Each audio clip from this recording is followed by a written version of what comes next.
Here, this is going to be a video response to Cutlery Lover's zombie survival kit. And I'm sorry if I cough or if I sound sick because I am sick. Alright, so just to let you know, this mainly focuses a lot on weapons, but it's pretty awesome. Anyways, first one, of course, has to be the firearm. This is my Benelli Supernova. This is unloaded. Safety is on. Unloaded. Safe. Pointing in a safe direction. It's good. Alright, second is my just recently acquired, pretty freaking awesome cold steel katana machete. This thing is super long.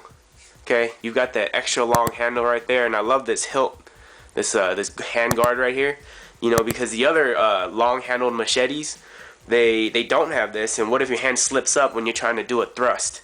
So this is good. It's got distance. It's about I think it was 19 inches, 19 or 21 inches, I forget. But the handle is really long.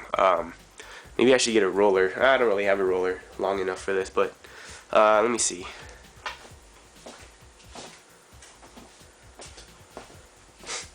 Sorry, it's a clear roller, but you know, it's a foot long. So you can see the handle is about a foot and maybe 3 inches. A foot and 3 inches long, and then the blade, you know, there you go. Bam. Bam, that's about 12 plus 6, about 18 inches. So that is pretty freaking awesome.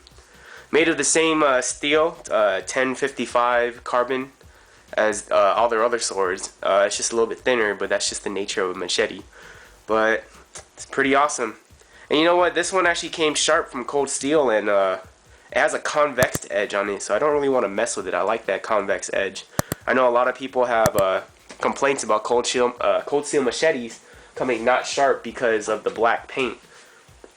And I have an example right here because I also bought a Latin machete, and this does have the black paint on the grind, so it's not sharp at all.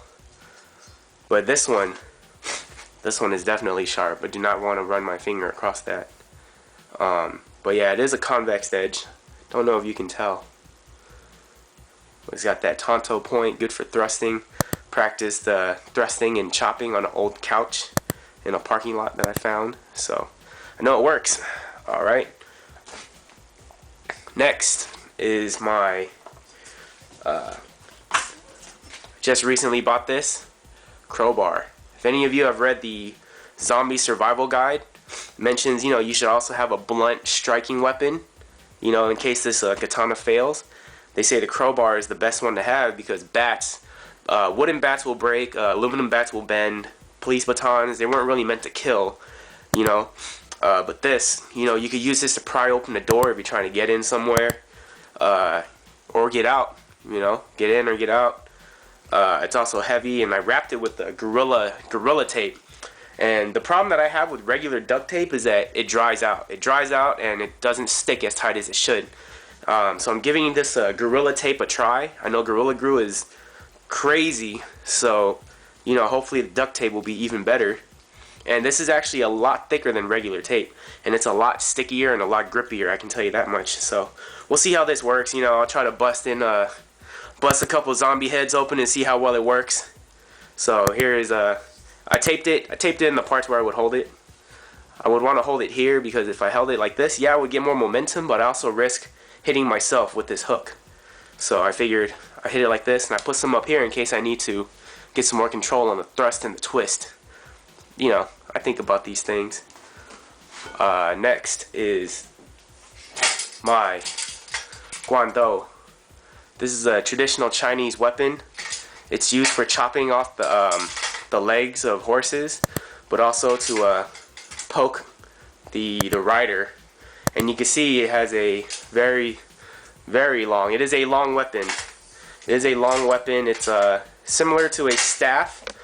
You know, I guess you could say it's a staff with a big old blade on it. Compared to the katana machete. See, there you go. It's almost it's actually longer. So all I have to do is sharpen this thing up, and I'm ready for battle. And it also has that spear point at the end to really mess somebody up with that. Stab that into a zombie's head. Whoops, just hit my blinds.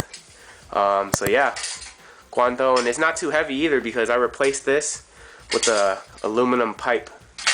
So yeah, and I do know how to use it. I do practice kung fu, so this will definitely be used to chop off some zombie heads at a distance.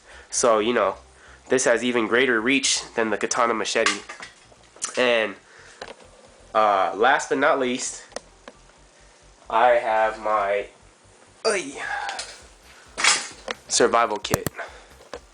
That is the backpack where I keep. That is a backpack that I keep in my car. It has about a week's worth of food and water, and it's not bulky food and water either. It's that it's the Coast Guard approved little water packets, and then it also has 3 days worth of food in there, and I have other food. So there's also a first aid kit, those emergency blankets. I have a tarp, some rope. I have a fixed blade in there. So there's, you know, a lot of good stuff in there that would be good in the zombie apocalypse. So there it is, my survival kit, Benelli Supernova, my Guando. You know, that's something that not a lot of people have this in their zombie survival kit. So you know what? I feel like I have the advantage, especially since I know how to use it. And I also have my katana machete, okay, and my awesome crowbar, which I bought at Walmart for $6.88 for a 24-inch crowbar. Pretty good.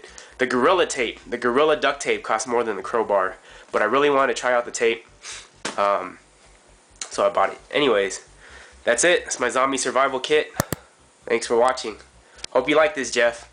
You know, because not a lot of people got this. Alright, and I'm making this video while I'm sick. So, you know, Jeff, this, because you're a good guy and you're on YouTube, you know, I'm going to make this for you. Thanks.